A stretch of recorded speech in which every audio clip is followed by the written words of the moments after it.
I never imagined working at a convenience store, but after months of searching for a job, I was grateful to have landed a position at a small 24-hour store.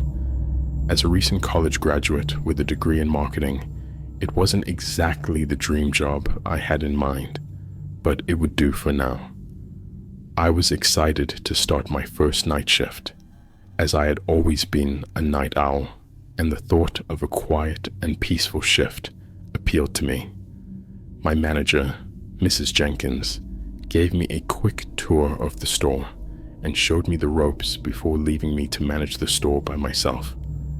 As soon as the sun set and the store became quiet, I noticed something strange. The lights in the store flickered on and off, and a chill ran down my spine. I shrugged it off as an old wiring issue and continued to stock the shelves. But as the night went on, more strange occurrences began to happen. I could hear eerie whispers coming from the storage room, yet every time I went to investigate, there was no one there, but I couldn't shake off the feeling of being watched. Frustrated, I went back to reading the magazine I had brought with me on the shift, trying my best to stay distracted. A few minutes went by. I put the magazine down. The once comforting silence was now suffocating. I tried to call Mrs. Jenkins, but it went straight to voicemail. So I decided to take a coffee break since needed to stay sharp and awake. I got up to go grab my mug from the storage room, which I had left my backpack in. But as soon as I opened the door, I was greeted with a chilling sight. There was a guy in an all-black outfit with a ghost face mask, pointing a knife at me. "Don't make a single sound," he whispered. I was beyond terrified. My heart was beating so loud I thought it was about to jump out of my chest. He started to step towards me, laughing menacingly while still pointing the knife at me. I was panicking at the thought of being stabbed to death when I heard him again. "Get behind the counter and give me all the cash there is, now." I quickly obliged, as I knew I wasn't strong enough to fight him off and run. I was walking backward towards the cash register when I noticed the seemingly fresh blood dripping from the edge of the knife. Had he already stabbed someone? I had no time. I grabbed all the cash I could in sheer panic and handed it to him. It all felt so surreal, like I was in an actual nightmare, paralyzed. I called 911 as soon as he ran out of the store, leaving me to regret this whole experience and the day I stepped into that store to work. Cops arrived quickly, taking note of my description of the whole thing. Unfortunately, there wasn't much they could do since there were no security cameras or evidence. I blamed Mr. Jenkins. He should have known better than to run a store without having any cameras installed. I was traumatized, and he couldn't stop thinking about the image of that bloody knife being pointed at me. I had just experienced a true horror story, and it was all happening in the store I was working at. I never went back for another night shift, but the memories of that terrifying experience still haunt me to this day. From that day on, I made sure to avoid any 24-hour convenience stores, and I always shudder at the thought of working a night shift.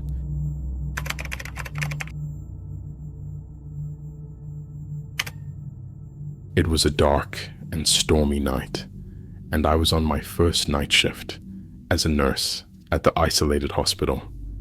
I had just finished med school and was excited to start my career in the medical field. Little did I know, this night shift would be like no other. As I made my rounds checking on the patients, I was asked to go check on a certain patient. I noticed the room was dark and eerily quiet. I got inside. In that dimly lit room, I saw a man lying in the bed with the sheets pulled up to his chin. I could only see the outline of his face, but something about him made me shiver. I walked closer and noticed a diary on the bedside table. Out of curiosity, I picked it up and started to read. The handwriting was shaky, and the pages were filled with the horrors of war. I soon realized that this patient, Matt, used to be a soldier who fought in the war. As I read on, I discovered that he was responsible for the death of several innocent civilians. My heart sank as I read about the guilt and nightmares that haunted him every day. Suddenly, the lights flickered and the room plunged into darkness. I heard a low, guttural growl coming from the patient's bed. Fear coursed through my veins, and I turned to run, but I couldn't move. I was paralyzed with fear. The lights came back on, and I realized it was just my imagination. I tried to brush it off, thinking it was just the stress of the job getting to me. But as the night wore on, I experienced more and more chilling encounters. Objects moved on their own, and I heard whispers from the dark parts of the room. I even saw the patient's eyes open and stare at me with a haunting intensity. I figured that it was my mind playing tricks on me, but the patient's behavior was becoming increasingly strange. He would mumble incoherently and thrash around in his bed.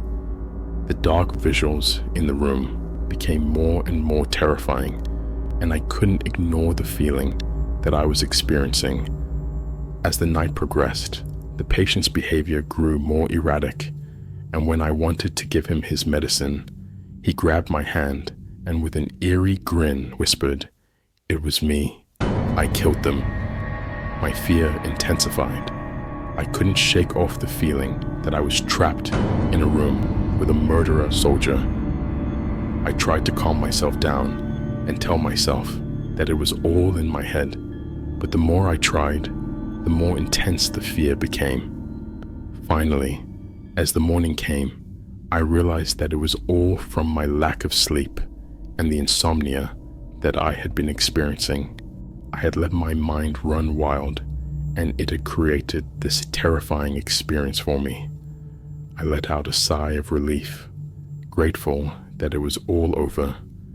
As I left the patient's room, I couldn't help but feel a sense of empathy for Matt.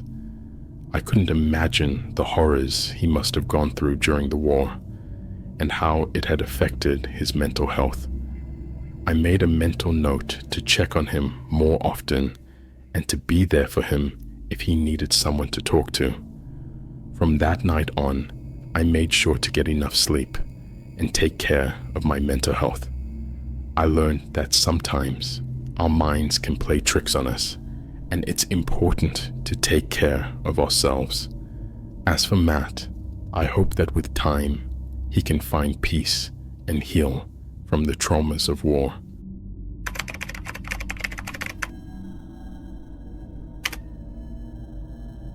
I never thought I would end up working the night shift as a security guard at an abandoned factory. But after losing my previous job, I needed the money, and this was the only job available. As I walked through the dark and empty halls of the factory on my first night, I couldn't shake the feeling that something wasn't right. The eerie silence and occasional flickering lights only added to my unease. I tried to think as if it was my imagination, but as the days turned into weeks, my unease only grew. One night, as I was doing my rounds, I stumbled upon an old storage room that I had never been in before. Curiosity got the better of me, and I decided to take a look inside. The room was filled with dusty old boxes and crates, but something caught my eye. Lying on the ground was a worn-out diary. I picked it up and began to read. It belonged to the previous security guard who had mysteriously disappeared from the factory a few months ago. As I read through the pages, I couldn't believe what I was reading. The guard had been experiencing strange and terrifying events during his shifts, just like I was. He wrote about hearing strange noises, seeing shadows moving in the corners of his eye, and having the feeling of being watched. He also mentioned something about a dark presence lurking in the factory, something that was not of this world. My heart raced as I continued reading. The more I read, the more I realized that something sinister was going on in this abandoned factory, and I couldn't help but wonder, could it be the reason why the previous guard disappeared? As days went by, I couldn't stop thinking about the diary and the strange occurrences happening during my shifts. I felt like I was being watched and followed wherever I went. The once quiet factory now felt like a living nightmare. One night, as I was making my rounds, I heard a loud crash coming from the direction of the storage room. My heart was pounding as I cautiously made my way towards the room. The door was slightly ajar, and I could see a faint light coming from inside. I pushed the door open and was greeted by a chilling sight. The boxes and crates were scattered everywhere, as if someone or something had ransacked the room. But what caught my attention was the diary.